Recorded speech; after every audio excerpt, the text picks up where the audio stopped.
Fourth heading है आपका मोल अंश। इससे पहले mass percentage, volume percentage and volume weight by volume percentage, ये आपको मैं करा चुका हूँ। अब देखेंगे आपका मोल अंश। किसी मिश्रण के अवयवों के मोलों का तथा अवयवों के मोल तथा मिश्रण के सभी अवयवों के कुल मोलों की संख्या के अनुपात को मिश्रण का मोल अंश कहते हैं। अब क्या मतलब, अब हमारे पास देखो मिश्रण से समझने के, मान लीजिए हमने थोड़ा सा पानी लिया, उस पानी में हमने चीनी भी मिला दी और नमक भी मिला दिया, तो अब इसके अंदर मिश्रण बन गया। मिश्रण तो समांगी है ही, तो विलयन होगा ही होगा। अब समांगी मिश्रण है, विलयन होगा, तो प्लस इसके अंदर आप चीज़ में देखेंगे तो 3 चीज़ हो गई हैं। इसमें 2 विलय हो गए, 1 विलायक हो गया, है ना भाई। चीनी और नमक 2 चीज़ें मिला दी गई पानी के अंदर, तो 2 चीज़ें जो है आपका विलय हो गई और 1 चीज़ हो गई आपका विलायक हो गया। तो 3 अवयव हो गए इसके अंदर। कितने अवयव हो गए? 3। अब हमने प्रत्येक एक अवयव के साथ नीचे तीनों अवयवों को जोड़ करके उसका अनुपात निकालना है। मतलब पहले वाले के जो आपका अवयव था उसके मोलों की संख्या प्लस आपका सभी जितने भी तत्व हैं आपका नीचे जितने भी आपका अवयव है उन सबके अवयवों का मोल अंश का योग कर देंगे, से डिवाइड कर देंगे। से डिवाइड करने पर जो अनुपात आएगा वो आपका मोल अंश कहलाएगा। अब इस बात को हम समझ सकते हैं, मोल अंश कैसे करना है। देखिए, समझाने के लिए मुझे लिखना पड़ेगा। मान लीजिए मैंने 3 मिश्रण में से 3 चीज़ें ली। मान लीजिए उसको पहले वाले मिश्रण में पहले एक चीज़ थी, ये है आपका, एक है आपका द्विअंगी। पहले आपको द्विअंगी वाला करते हैं। द्विअंगी मतलब जिसमें आपका सिर्फ 2 होंगे मिश्रण में, अवयव कितने होंगे? 2 होंगे, फिर 3 वाले करेंगे, नहीं तो कठिन पड़ जाएगा। सबसे पहले देखेंगे आप आपका द्विअंगी वाली, द्विअंगी विलयन। द्विअंगी विलयन का मतलब जिसमें विलय और विलायक ही चीज़ होंगी, 2 होंगे, मतलब विलय 1 होगा 1 विलायक होगा, दोनों मिला के बन जाएंगे। ठीक है, मान लीजिए माना विलय का मोल अंश, विलय के मोल अंश। तो विलय के मोल अंश कैसे निकालेंगे? विलय के मोल अंश निकालने के लिए हमें क्या करना पड़ेगा? सबसे पहले जिसका हमें मोल अंश निकालना है, जिसका निकालना होता है, उसके ऊपर हम पहले उसका ले देते हैं। जिसका निकालना होता है तो उस पर लिखेंगे हम विलय के मोलों की संख्या, विलय के मोलों की संख्या अपॉन विलयन के मोलों की संख्या, विलयन के मोलों की संख्या। इस तरीके से हम मोल अंश निकाल लेंगे विलय का।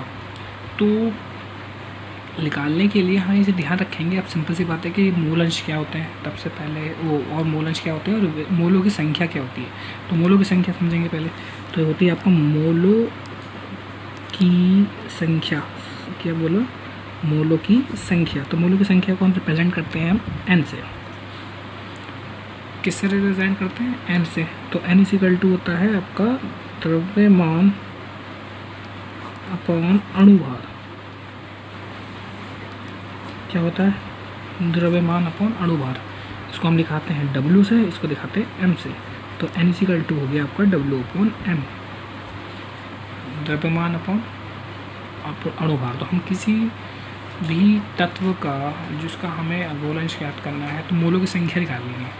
तो मोलों की संख्या निकालनी है तो हम उससे सबसे पहले क्या करेंगे? उसका जो द्रव्यमान दे रखा होगा हमारे पास, उसके हम अणुभार से उसे डिवाइड कर देंगे। तो हमें क्या निकल के आ जाएगा? मोलों की संख्या निकल के आ जाएगी। क्या निकल के आ जाएगी? मोलों की संख्या।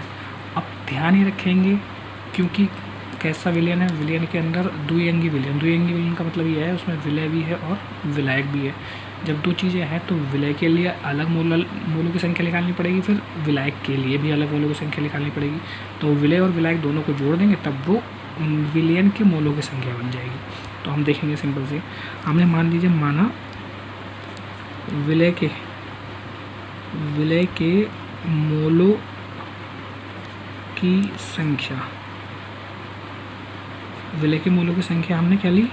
Na कर लिए पहले वाले। A किसका मतलब? विलय के लिए। उसको हमने लिखा WA/MA, विलय का द्रव्यमान, विलय का अणुभार। तो इसीलिए हम निकल के आ जाएगा विलय के मोलों की संख्या। सब कुछ हमने ये पूरा लिया था इसमें ए और ए लगा दिया तीनों के अंदर, इसमें भी ए लगा दिया, इसमें भी ए लगा दिया, इसमें लगा, तीनों में ए लगा दिया। क्यों लगाया ए? क्योंकि ये सिर्फ हमने बना लिया ए लगा करके विलय के मूल्यों की संख्या के बराबर, विलय के लिए बना लिया ए करके। अब हम निकालेंगे इसके लिए विलायक के लिए,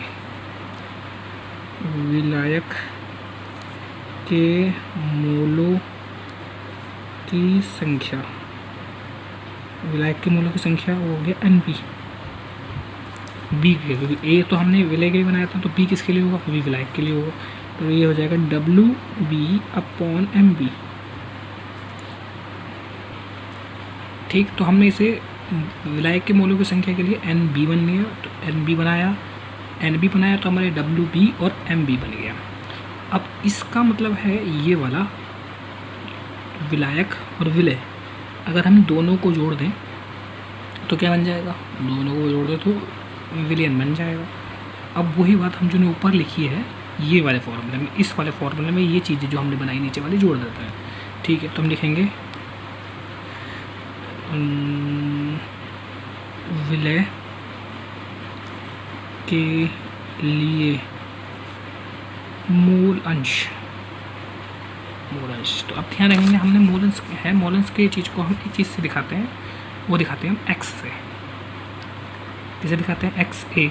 तो अब क्योंकि हम निकाल रहे हैं ए के लिए, विलय के लिए, तो विलय के लिए हमने क्या माने हैं? विलय के लिए हमने तो सिंपल सी बात है ए माना हुआ है ना, ए माना हुआ है, तो एक्स ए लिख देंगे यहाँ, ए विलय के लिए तो लिख देंगे।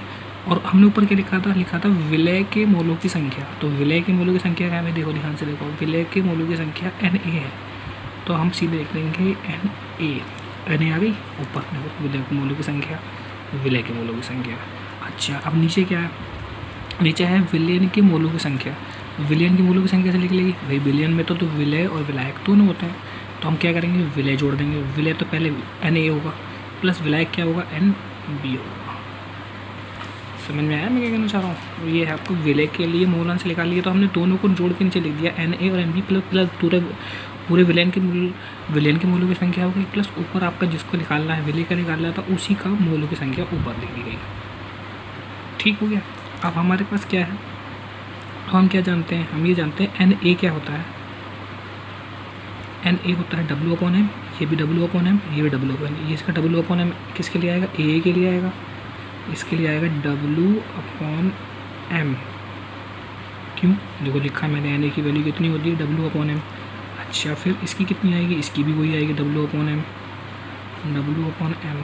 अब प्लस इसकी कितनी आएगी? एन बी की, एन बी की वैल्यू भी डब्ल्यू अपॉन एम आएगी, डब्ल्यू अपॉन एम। बस फ़र्क यहाँ है, इसमें फ़र्क यहाँ है कि ये डब्ल्यू अपॉन एम ये वाले के लिए है, एन ए पे डाला है, ये एन ए जो बी की जगह पर मैंने बी डाला है, बी ये वाला, एन ए वही है पहले वाले की तरह, उसको जोड़ के लिख दिया है। तो इस प्रकार से ये बन गया है आपका विलय के एक्स ए मूलों की संख्या मूल अंश के लिए। अब ऐसे हम निकालेंगे विलायक के लिए, विलायक के लिए दूसरा, तो विलायक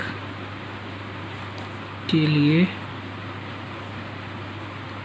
मूल अंश, विलायक के लिए मूल अंश निकालेंगे, तो उसको हम लिख लेंगे x B.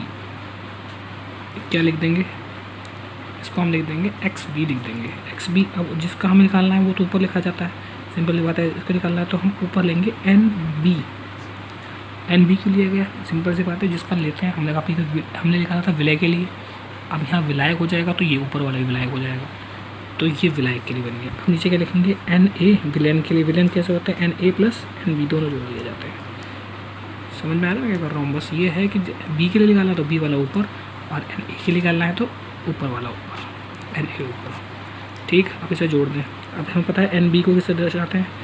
W upon M B B वाला upon W upon M A वाला plus W upon M B वाले।